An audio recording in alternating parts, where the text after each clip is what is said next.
DSC ఉద్వేగ వికాసం emotional development పిల్లల్లో ఉద్వేగ వికాసం వివిధ దశల్లో వివిధ రకాలుగా అభివృద్ధి చెందుతూ ఉంటుంది. పిల్లలకు పుట్టినప్పుడు ఉత్తేజం మాత్రమే ఉంటుంది. కొంతకాలం తర్వాత ఉద్వేగాలు ఒక నమూనాను అనుసరించి వికాసం చెందడం జరుగుతుంది. మొదటి సంవత్సరంలోనే ఉద్వేగాత్మక అభివ్యంజనం విశదంగాను స్పష్టంగాను ఉంటుంది. కాబట్టి పసిబిడ్డ ఆలోచనలు భావాలు మనకు అర్థమవడం జరుగుతుంది. సాధారణంగా ఉద్వేగాలకు లోనుగాను వ్యక్తి అంటే ఎవరు ఉండరు. అయితే ఇవి కొందరిలో ఎక్కువగాను మరి కొందరిలో తక్కువగాను కనిపిస్తుంటాయి. నిత్య జీవితంలో అనేక కారణాలు మన ఉద్వేగాలకు కారణమవుతాయి. సంతోషం, దుఃఖం, ప్రేమ, నవ్వు, నిరాశ, భయం, కోపం మొదలైన ఉద్వేగాలు అనుభూతులను లేని జీవితాన్ని నిస్సారంగా ఉంటుంది. ఊహించలేము. ఉద్వేగం అంటే అర్థం. ఉద్వేగం లేదా ఎమోస్ అనే ఆంగ్ల పదం ఎమోషన్ అనే లాటిన్ పదం నుండి ఉద్భవించింది. అంటే ఉద్వేగపరచుట, ప్రేరేపించుట లేదా ఉత్తేజపరచటం అని అర్థం. ఉద్వేగం అంటే ప్రేరేపించుట లేదా కలియబెట్టడం, నిష్క పరిస్థితి అని భావాన్ని క్రోడీకరించబడిన ఉత్తేజపరచబడినప్పుడు ఆ భావాలు ఉద్వేగాలుగా మారుతాయి. ఉద్వేగ వికాస దశలు. పిల్లలు పెరిగే కొద్ది ఉద్వేగాల్లో కొత్తదనం కనబడుతూ రోజు రోజుకు సామాన్యీకరణాన్ని పొందడం జరుగుతుంది. పిల్లల్లో పుట్టినప్పుడు ఉండే ఉత్తేజం క్రమంగా 3 నెలల వయసులో అది దుఃఖం, ఆనందం, విడవడి 2 సంవత్సరాలకు భయం, కోపం, విసుగు, అసూయ, సంతోషం, ఆనందం, ఉల్లాసం, పెద్దల పట్ల ప్రేమ, పిల్లల పట్ల ప్రేమానురాగం ఏర్పడతాయి. 5 సంవత్సరాలకు సిగ్గు, వ్యాకులత, భయం, విసుగు, ఆశాభంగం, కోపం, ఈర్ష మొదలైనవి కనబడతాయి. పుట్టుక నుండే అంతఃస్రావ గ్రంథులు చురుకుగా లేనందువలన ఉద్వేగ ప్రతిస్పందన మొదట్లో అతి సౌమ్యంగా ఉండి రాను రాను గ్రంథులు చురుకుగా పనిచేసే కొద్దీ ఉద్వేగాలు తీవ్రతరమవుతాయి. కాబట్టి ఉద్వేగ వికాస దశను క్రమంగా వివిధ దశల్లో ఉద్వేగ వికాసం అధ్యయనం చేస్తే బాగుంటుంది. శైశవ దశ పుట్టి నుండి 2 సంవత్సరాలు. శైశవ దశలో ఉద్వేగాలు 2 విశిష్ట లక్షణాలు ఉంటాయి. ఒకటి, ఈ దశలో ఉద్వేగ వయోజనములు కౌమారాలు బాల్య ఉద్వేగాల నుండే బాగా విభేదిస్తాయి.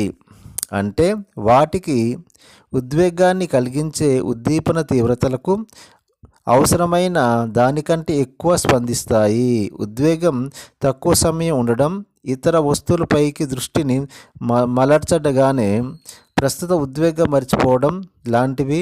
రెండవ, ప్రజ్ఞాత్మకంగా ఎక్కువగా అభివృద్ధి చెందడం వల్ల పూర్వప్రియమైన ఉద్వేగ కలిగిన ఉద్దీపనల పట్ల అదే విధమైన ఉద్వేగ పెంచుకుంటారు.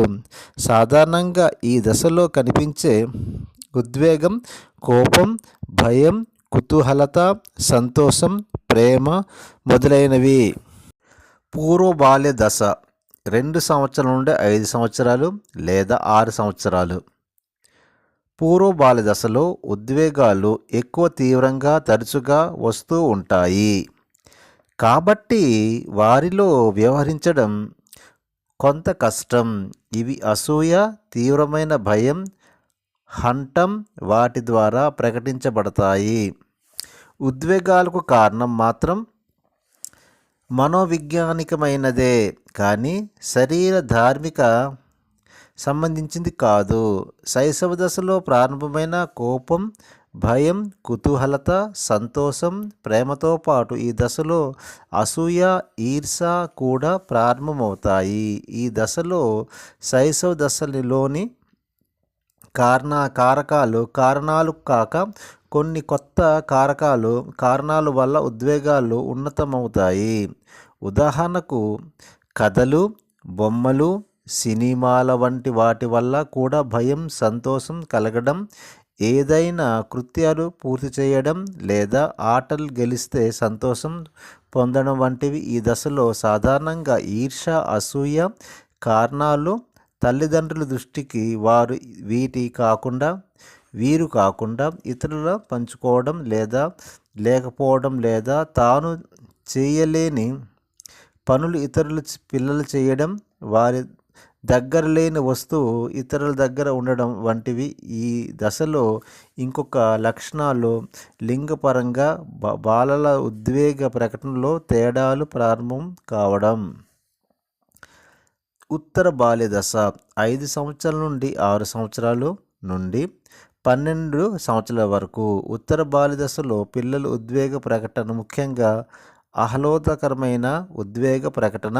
వారి వయస్సు వారికి సాంఘికంగా ఆమోదించబడతాయి కానీ తెలుసుకుంటారు.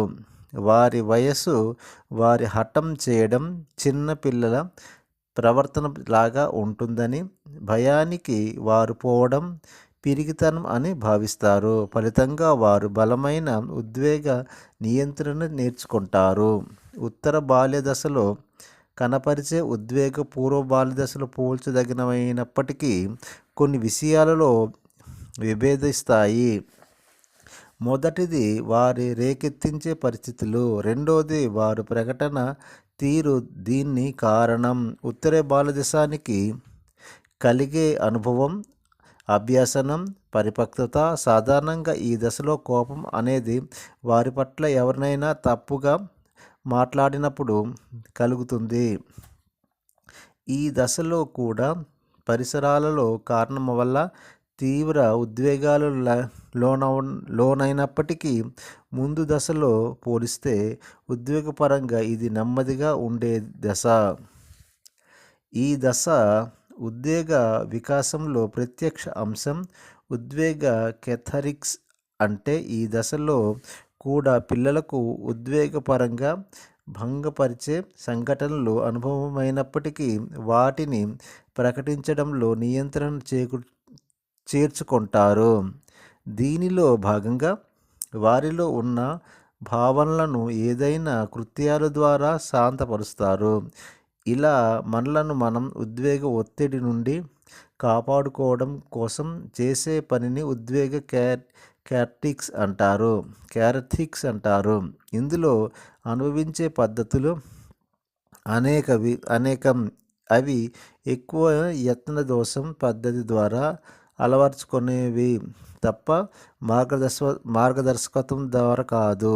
ఇలా కొంతమంది ఆ సమయంలో ఏదైనా ఆటలు ఆడడం లేదా బాగా దగ్గర స్నేహితులు చెప్పుకోవడం వంటి పనుల ద్వారా తనను తాను శాంతపరుచుకుంటారు. ఉద్వేగాలు కారణాలు. ఇష్టం, అయిష్టములకు మూలం. అనుభవాలు ఉద్వేగం లేదా అనుభూతి సూచిస్తాయి. నిజానికి మన ఉద్వేగ పరిస్థితి ఆధారంగా మనం మన అనుభవాలను గ్రహించడంలోనూ అన్వయించడంలోనూ లేదా తేడా ఉంటుంది.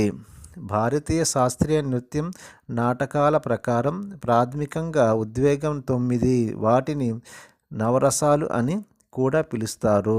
అవి ప్రేమ, హాస్యం, విచారం, రౌద్రం, కోపం, ఉత్సాహం, భయం, విసుగు, ఆశ్చర్యం. ఉద్వేగాలను 2 రకాలుగా విభజించవచ్చు. అవి సంతోషాన్ని కలిగించే ఉద్వేగాలు, దుఃఖాన్ని కలిగించే ఉద్వేగాలు. వాటిలో అనుకూలం పాజిటివ్ అనుకూలం లేదా ప్రతికూలం నెగిటివ్ ఉద్వేగాలు కూడా పిలుస్తాము. మన ఉద్వేగాలు ఇతరులకు కూడా ప్రభావితం చేస్తాయి. కానీ ఉద్వేగభరిత క్షణాలను తరచుగా మనం ఈ అంశాన్ని మర్చిపోయి ప్రవర్తిస్తూ ఉంటాము. ఒకవేళ ఉద్వేగాలు అనుకూలమైనవి, ప్రతికూలమైనవి అయితే అవి మన సంబంధాలను పూర్తిగా చెడగొడతాయి. భావోద్రేక వికాసం, అభ్యసనం. పరిపక్వతం అనే రెండు కారకాల మీద ఆధారపడి ఉంటుంది. ఉదాహరణకు మొట్టమొదటి శిశువు పాము అనే భయం ఉండదు, కానీ పాము హాని చేస్తుందనే విషయం క్రమంగా తెలుసుకొని పాముని భయపడడం జరుగుతుంది. అదేవిధంగా మనం పెరిగే కొద్ది ఉద్వేగ పరిపక్వతలో ఏర్పడతాయి. కొన్ని సాధారణ ఉద్వేగాలు. వ్యక్తుల్లో కనబడే కొన్ని ఉద్వేగాలు క్రింది ఇవ్వబడి జరిగింది.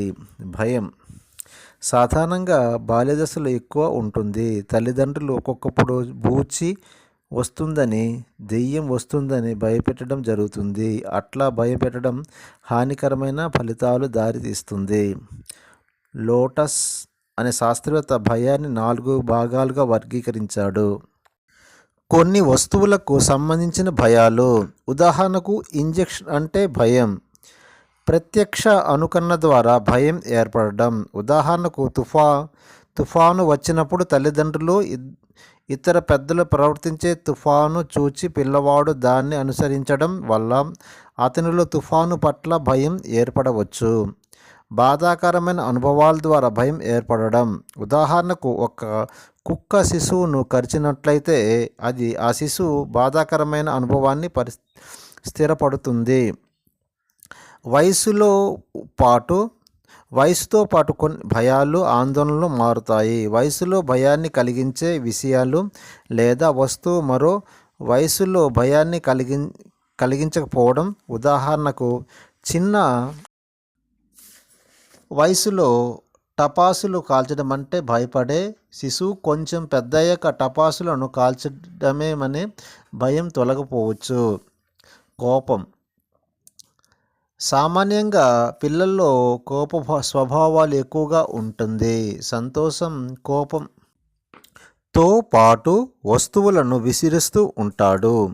పిల్లలు తమ కార్యక్రమాలకు భంగం కలిగించినప్పుడు చిరాకు, కోపం వ్యక్తపరుస్తారు. అదేవిధంగా పెద్ద పిల్లలకు యుక్త వయసు వచ్చిన వారికి తనను ఎప్పుడు తప్పుడు చేస్తుంటే తేడా ఇతర పిల్లల్లో అనవసరంగా పోల్చినప్పుడు కోపం వస్తుంది. కోపాన్ని ప్రకటించడంలో వయోక్తి భేదాలుంటాయి. అసూయ అనేది విచారకరమైన భావోద్రేకం. శిశువు తన పట్ల ప్రేమ, వాత్సల్యం చూపడం లేదని తెలుసుకున్నప్పుడు అసూయ ప్రకటిస్తారు. చిన్నపిల్లల్లో ఆహ్లాద స్పార్ధ ఉంటుంది. తల్లిదండ్రులు కొంత ఓర్పు వహించి పరిస్థితులు విశదీకరించినట్లయితే కొంతవరకు ఆహ్లాద స్పార్ధను అదుపు చేయవచ్చు. తల్లిదండ్రులు, ఉపాధ్యాయులు పిల్లల పట్ల పక్షపాతం వైఖరి చూపిస్తే అది అసూయగా దారి తీస్తుంది. వ్యాకులత అనేది జరగబోయే కుంఠనం వల్ల జరుగుతుంది. వ్యాకులత ఏర్పడినప్పుడు వేగంగా గుండె కొట్టుకోవడం, ఎక్కువ రక్త కండరాలు, వేళ్ళు చెమట పట్టడం మొదలైన చర్యలు దారితీస్తుంది. విద్యార్థులకు పరీక్షల సమయంలో కొంత వ్యాకులత ఏర్పడుతుంది. దీనిని పరీక్షలు నిర్వహించే వారికి పరీక్ష పట్ల ఉన్న భయాన్ని పోగొట్టాలి. కుతూహలం మొదట్లో శిశువు తన పరిసరాల పట్ల ఆసక్తిని చూపకపోయినా పరిసరాల పట్ల కుతూహలం చూపుతుంటాడు. కాబట్టి పిల్లల్లో పరిశీలనా శక్తిని పెంపొందించి అనేక వస్తువుల పట్ల అవగాహన కల్పించాలి. శైశవ దశలో పిల్లలు అనేక ప్రశ్నలు గుప్పిస్తూ ఉంటారు. తల్లిదండ్రులు, ఉపాధ్యాయులు వారికి తగిన జవాబు చెప్తూ వారిలో కుతూహలాన్ని పెంపొందించాలి. పిల్లలకు కొన్ని సమస్యలు వచ్చి వాటిని పరిష్కారం వారే తెలుసుకునేటట్లు చేయాలి. ఉద్వేగ పరిపక్వత ప్రస్తుత సమాజంలో యువతి, పిల్లలు, వృద్ధులు అనే భేదం లేకుండా అనేక సమస్యలు ఎదుర్కొంటారు. దీనికి కారణం ఒత్తిడి, కుంఠనం, సంఘర్షణ మొదలైన అంశాలు. ఈ అంశాన్ని వ్యక్తి ఉద్వేగాలపై చెడు ప్రభావాన్ని చూపుతాయి. ఒక వ్యక్తి వివిధ అంశాలలో తన భావోద్వేగాలు ఎంత మేరకు అదుపులో ఉంచుకొని మానసిక పరిస్థితులు కోల్పోడో అది అతని భావోద్వేగ పరిపక్వతను సూచిస్తుంది. భావోద్వేగ పరిపక్వత గల వ్యక్తి సమస్యలు ఎదురైనా కూడా నిర్భయంగా వ్యవహరించగలుగుతాడు. అదేవిధంగా భావోద్వేగ పరిపక్వత గల శిశువు స్వీయ సర్దుబాటు, కుటుంబ సర్దుబాటు, సమవయస్క, పాఠశాల మరియు సామాజిక సర్దుబాటుతో కలిగి ఉంటాడు. కాలే అనే శాస్త్రవేత్త ప్రకారం ఎవరైతే ఒత్తిడికి తట్టుకునే సామర్థ్యం కలవారో వారు భావోద్వేగ పరిపక్వత కలిగిన వారు. ఉద్వేగ వికాసంలో కుటుంబం మరియు పాఠశాల యొక్క పాత్ర. ఉద్వేగ పరిపక్వతను పెంపొందించడానికి తల్లిదండ్రులు, ఉపాధ్యాయులు పిల్లలను సరైన దిశగా నడిపిస్తూ వారి ఉద్వేగ నిర్వహణ సరియైన మార్గం సూచించి వారి వికాసానికి తోడ్పడాలి. పిల్లలు అసభ్యకరమైన ప్రవర్తిస్తే అటువంటి సమయంలో వారి సరిగా అర్థం చేసుకొని ఆప్యాయతతో దగ్గరకు తీసుకొని అవాంఛిత ప్రవర్తన అధిగమించడానికి ఉపాధ్యాయుడు చేయూతనివ్వాలి. ఉద్వేగ వికాసంలో అనుకూల, ప్రతికూల ఉద్వేగం నేర్చుకోవడానికి అవకాశాలున్నాయి. కాబట్టి పిల్లలు ప్రతికూల ఉద్వేగ రేకెత్తించి సంఘటనలు జరగకుండా జాగ్రత్త వహించాలి. పిల్లల ఉద్వేగాత్మక శక్తులను ఉద్వేగాత్మక విద్య ద్వారా నిర్మాణాత్మక ప్రయోజనాల వైపు మరలించాలి. అనగా స్వయం పరిపాలన, నిర్వహణ, లలిత కళా సంఘాలు, విజ్ఞాన శాస్త్ర సంఘాలు, విజ్ఞాన శాస్త్ర వస్తు ప్రదర్శన మొదలైన వాటిని పాఠశాలలో నెలకొల్పాలి. అవేగాక బాలభాట్యోదయం, ఎన్సిసి, ఎన్ఎఫ్ఎస్, సామాజిక ప్రజాసేవ, క్రీడా పోటీలు, మౌలిక చిన్న ప్రశ్నల పోటీలు మొదలైన వాటిని పట్ల సామర్థ్యం, అభిరుచులు పెంచగలిగే అవకాశాన్ని కల్పించాలి. మరికొన్ని విషయాలు రెండో ఎపిసోడ్లో ఉంటుంది.